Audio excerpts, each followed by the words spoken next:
بسم اللہ الرحمن الرحیم 5 مئی بروز منگل بعد از نماز مغرب حضرت علامہ ڈاکٹر خالد مامود صاحب دامت برکاتہم اپنی قیام گاہ میں بستر سے اٹھتے ہوئے گر گئے، جس کی وجہ سے حضرت کی ران کی ہڈی ٹوٹ گئی۔ اس کا آپریشن بھی ہوا ہے۔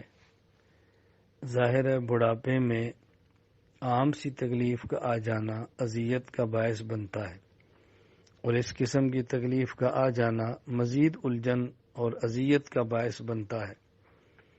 حضرت علامہ ڈاکٹر خالد مامود صاحب دامت برکاتہم اہل سنت والجماعت احناف دیوبند کے بلا شک، بلا رائب، بلا مبالغہ سرخیل ہیں، اور الحمدللہ قرآن کریم کی تفسیر ہو، حدیث پاک کی تشریح ہو، عقائد کی تفہیم ہو، ہر معاملے میں حضرت علامہ صاحب دامت برکاتہم کی بہت بڑی خدمات موجود ہیں۔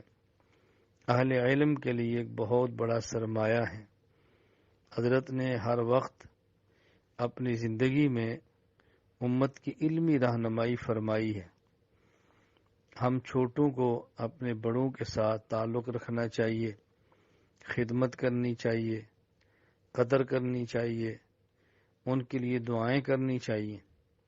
اللہ تعالی حضرت علامہ خالد مامود صاحب دامت برکاتہم کو صحت کاملہ عاجلہ مستمرہ عطا فرمائے۔ اللہ تعالی حضرت کو صحت عطا فرما کے ہمارے دلوں کو ٹھنڈک پہنچا دے، ہماری آنکھوں کو راحت پہنچا دے۔ اللہ تعالی ہمیں اپنے اکابر، اپنے بڑوں کی قدر کی توفیق عطا فرمائے۔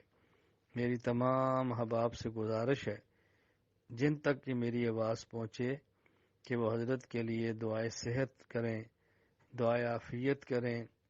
اللہ تعالی حضرت سے مزید عافیت اور صحت کے ساتھ دین کی خدمت لے، اللہ تعالی قبول فرمائے۔ اللہ تعالی ہمیں اپنے بڑوں کے فیض سے محروم نہ فرمائے۔ تو تمام احباب سے علامہ صاحب کے لیے دعاؤں کی درخواست ہے۔ السلام علیکم ورحمۃ اللہ وبرکاتہ۔